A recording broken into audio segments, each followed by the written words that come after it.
What's up, everybody? Just go to Manic Hydroponic. So today I was in mid meditation, and I received some gnosis from Santa Muerte. It just kind of hit me, and I thought I'd share with everybody because it opened me up to some new ways of connecting with Santa Muerte. So since she gave me this gift, I want to give it. And recently, I have developed methods of like empowering through entities, so I can give empowerments from specific entities, and Santa Muerte is one of those that I can do. If you want to contact me, I'll leave some information on the link below. You can either hit me up personally on Facebook or on my Facebook page, the Tao of Darkness and Light. I'll leave those links below. So, anyways, whenever I've had several near-death experiences in my life. There's different kinds actually. So the last one was like kind of a prolonged experience where like the doctor's like you were gonna die, this and this and that. I know I've covered this before, but basically they gave me 6 months to live, and I just kept getting better and better. It's been like almost 4 years now. In November it'll be 4 years. So yeah. So so that's one way and I didn't really remember actually like being close to death. I blacked out for like 2 weeks. I remember pieces of kind of waking up for a little bit, and I didn't know what was real and what wasn't. And so I had like some wicked hallucinations, and I just like forgot stuff that had apparently been happening that I didn't know of. Anyway, that's one way of one form of near death. Another form of near death is like in an immediate kind of sense, like, and this is the one I'm going to focus on today. So there have been several times I almost drowned, like as a kid. And as I got older, but still young, and so suffocation, and I had like not necessarily overdoses, but like too many drugs for like too long, so I guess like an overdose, but it wasn't like I was doing too many drugs, and then like as a reaction to the drugs, but drugs were involved, if that makes any sense. So I had this experience where you think you're dying, and then like you just like somebody pulls you out of the water or whatever, right, and then you don't die, but it's that sense of desperation, like you're fighting to live kind of a thing, right? So the one I'm specifically going to talk about is what the drug experience. So I used to work at a place where we were 3 days on, 3 days off, and the thing was, it's like we're young. I was young, like in my 20s or whatever. So what we would do is work for 3 days, we're off for 3 days, and then we would work for 3 days, and then we're off for 3 days. So when we were off, we'd party. We'd do drugs and everything like that. So we barely slept, if at all. And then whenever we had to work, we worked 12-hour shifts. So like after not sleeping for 3 days and partying, you needed like an aid kind of a thing. You know what I'm saying? So we would end up doing drugs just to make it through those times, make it through those 3 days. And when the 3 days were up, it's party time again. So we slept very, very little. And it catches up to you. Every once in a while you sleep like a good chunk of time. But anyways, it catches up to you. Well, one of the times...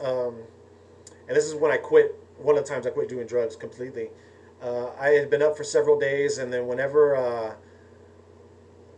I went to work the first day, it was just I felt horrible. I couldn't do it. I had been up for so long, and I was like, "Look, man, I'm sick. I can't come to work." So I ended up going home, and I was trying to lay down, but I guess I still had so many drugs in my system that when I laid down, I started kind of like I couldn't breathe, right? And this is what initially induced all of my panic attacks. And it's like for several years, I've been dealing with this shit. You know what I'm saying? So I started breathing really heavy, and then like I was just trying to take that one deep final breath, and I couldn't. And then and so it turns out like I went into the living room, told my grandmother, I was like, I can't fucking breathe. I was just like in a point where I just couldn't fucking breathe. And then my uncle was living with us at the time, and so my grandmother was like, called my uncle. He ran into the room. He's like, "What's wrong?" I was like, "I can't fucking breathe. I don't know what the fuck is wrong." And everything hyping everything up just made it more intense and more. My breath was like shrinking, and then my body was actually starting to ball up, which was, I guess, I don't know if it was like the scientific reasoning for, like if it's like lack of oxygen or whatever. But I was starting to like, my muscles were cramping, and I was like starting to go into a ball, and I was just fucking, and I was freaking me the fuck out. So I was just like, what the fuck's going on, dude? And so it was fucking freaky as shit. And then my uncle, like, I guess he threw me in the car. I don't remember getting from where I was to the car. He was driving me to the hospital, just trying to haul ass to get me there.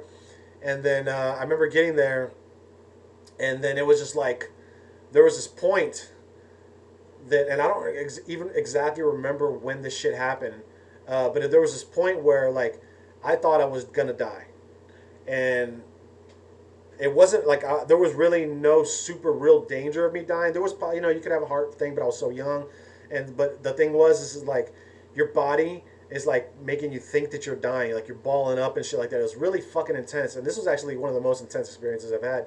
Like I said, it induced panic attacks for a very long time, and then I got to a point where I was like afraid, and I was like fighting to live. I was trying to breathe, and that was my fighting. That's all I could do was just try to breathe.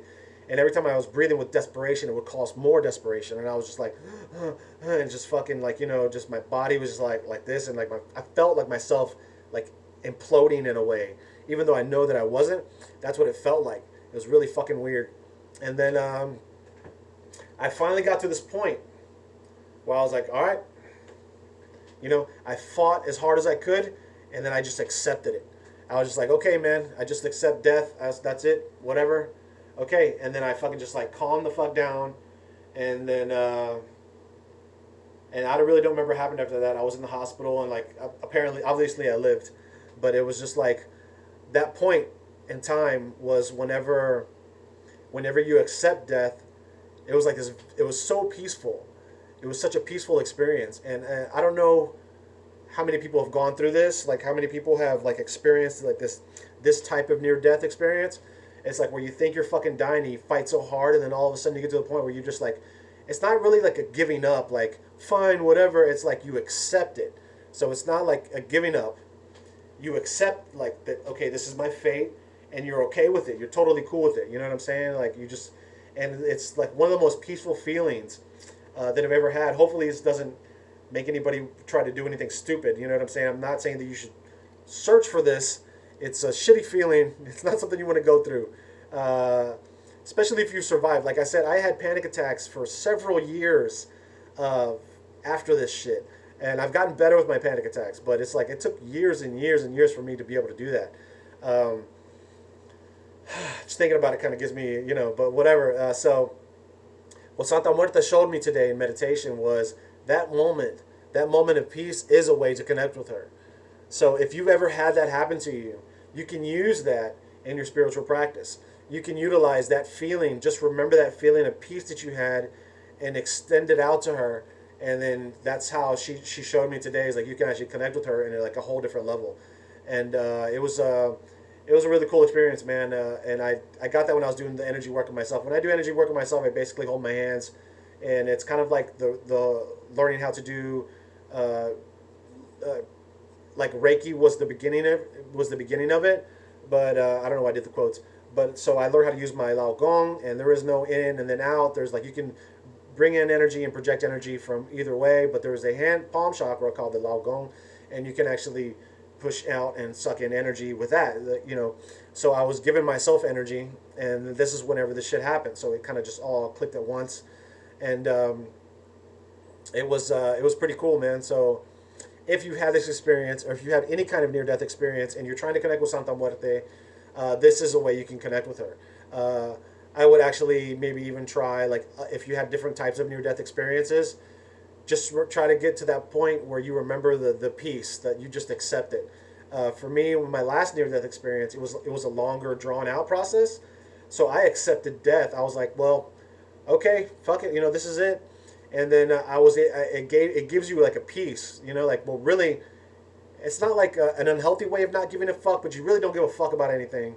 I mean, you're not suicidal, you're not nothing like that. It's not anything foolish, but it's just like you just kind of like give in to the universe in a way. You accept the universe. So it's not a giving up, it's a giving in.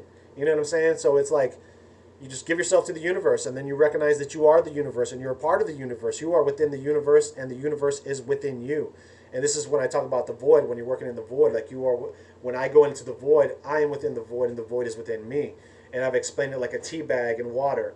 Whenever you're boiling some water, say the boiling water is the void, and you put the tea bag in there, the tea bag is you, and they become each other. And that's what you become one with, and it becomes one with you as you become one with it. So, hopefully this helps somebody out, man. If you like this video, share it with your friends. If you hate it, share it with your enemies. I hope everybody's having a good day. Take it easy.